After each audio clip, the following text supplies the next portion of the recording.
Hi friends, welcome to Muscle Mechanics. இன்னைக்கு நம்ம ஒரு இன்ட்ரெஸ்டிங்கான டாபிக் பத்தி தான் பார்க்க போறோம். அதாவது ஜிம்ல 1 hour கிட்ட டைம் ஸ்பெண்ட் பண்ணாம per டேக்கு 5 minutes மட்டும் ட்ரெயின் பண்ணா ஏதாச்சும் டிஃபரன்ஸ் இருக்குமான்னு பார்க்கலாம். இதுக்கு ஒரு ஸ்டடி பண்ணியிருக்காங்க. அந்த ஸ்டடி என்ன, அந்த ஸ்டடி ரிசல்ட் என்ன, அண்ட் இந்த ஸ்டடியில இருந்து நம்ம என்ன தெரிஞ்சுக்கலாம்ன்றத இந்த வீடியோல நம்ம பார்க்க போறோம். ஒரு 4 week ஸ்டடியில ஒரு 22 பார்ட்டிசிபேட் மட்டும் ஒரு நாளைக்கு 5 minutes மட்டும் ட்ரெயின் பண்ணாங்க. அவங்க என்ன மாதிரி எக்ஸசைஸ் சூஸ் பண்ணாங்கன்னா சிம்பிளான பாடி வெயிட் எக்ஸசைஸ் தான். என்ன மாதிரின்னு எடுத்துக்கிட்டீங்கன்னா squat, push up, sit ups and calf raise. So total session time என்னன்னா 5 minutes தான். இந்த பார்ட்டிசிபேட் பண்ண 22 பார்ட்டிசிபேட்டும் பார்த்தீங்கன்னா ஒரு ஹெல்த்தியான untrained adults. Week on week progression எப்படி இருக்குன்னு பார்த்தீங்கன்னா ஒரு மூவ் வந்து ஈஸி ஆயிடுச்சுன்னா இமீடியட்டா நெக்ஸ்ட் லெவலுக்கு ப்ரோக்ரஸ் பண்ணிடுவாங்க. ஃபார் எக்ஸாம்பிள் வால் புஷ்அப் வந்து ஈஸி ஆயிடுச்சுன்னா இமீடியட்டா வந்து பார்த்தீங்கன்னா நார்மல் புஷ்அப்புக்கு ப்ரோக்ரஸ் பண்ணிடுவாங்க. அதே மாதிரி நார்மல் புஷ்அப் ஈஸி ஆயிடுச்சுன்னா வெயிட்டட் புஷ்அப்ஸ் இல்லைனா வந்து பார்த்தீங்கன்னா ஃபாஸ்ட் புஷ்அப்ஸ் இந்த மாதிரி வந்து ப்ரோக்ரஸ் பண்ணிக்கிட்டே இருப்பாங்க.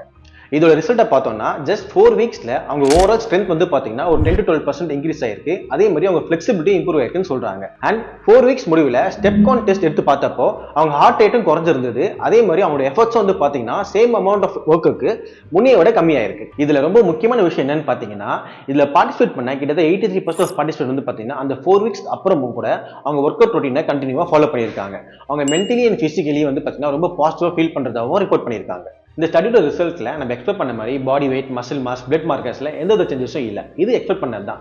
ஏன்னா 4 weeksல டெய்லி 5 minutes மட்டும் ட்ரெயின் பண்ணி நம்ம பெருசா எந்த வித மிராக்கிள்ஸும் எக்ஸ்பெக்ட் பண்ண முடியாது. ஸோ இந்த ஸ்டடியில நம்ம என்ன புரிஞ்சுக்கலாம்னா even low dose of lifting, அதாவது ஒரு வாரத்துக்கு நீங்க 20 to 30 minutes ட்ரெயின் பண்ணாலும் அங்க உங்களால வந்து ஸ்ட்ரென்த் வந்து எக்ஸ்பெக்ட் பண்ண முடியும். ஈவன் ட்ரெயின் லிஃப்டர்ஸ் கூட ப்ராப்பரா பிளான் பண்ணா லோ வால்யூம் ப்ரோட்டோகால்ல வந்து பாத்தீங்கன்னா அவங்களால ஸ்ட்ரென்த் அண்ட் ஹைப்பர்ட்ராஃபி பெனிஃபிட்ஸை எக்ஸ்பெக்ட் பண்ண முடியும்.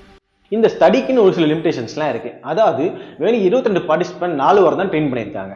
இந்த பார்ட்டிசிபேட் பண்ண 22 பேர் ஒரு அன்ட்ரெயின்ட் இண்டிவிஜுவல். ஸோ அங்க அவங்களுக்கு வந்து பாத்தீங்கன்னா ரூம் ஃபார் ப்ராக்ரஸ் வந்து ஒரு ஜாஸ்தியாவே இருக்கும். இந்த மாதிரி லிமிடேஷன்ஸ்லாம் இருந்தா கூட புதுசா ட்ரைனிங் ஸ்டார்ட் பண்ணணும்னு நினைக்கிறவங்க நீங்க பெருசா ஒர்க் அவுட், எக்ஸசைஸ், டியூரேஷன், அப்புறம் ப்ரோக்ராமிங் இந்த மாதிரி ரொம்ப யோசிக்காம ஒரு நாளைக்கு 5 minutes ஸ்பெண்ட் பண்றதுக்கு நல்ல ஸ்டார்டிங் பாயிண்டா இருக்கும்னு இந்த ஸ்டடியை வச்சு நீங்க புரிஞ்சுக்கலாம். அதுக்குன்னு இப்ப ட்ரைனிங் ஸ்டார்ட் பண்ற எல்லாருமே ஒரு நாளைக்கு 5 minutes தான் ட்ரெயின் பண்ணாங்க சொல்ல வரல. இதை சொல்றதுக்கு முக்கியமான ரீசன் என்னன்னு பாத்தீங்கன்னா எதுவுமே பண்ணாம இருக்கிறதுக்கு ஏதாச்சும் ஒன்று பண்றது நல்லது இல்லையா?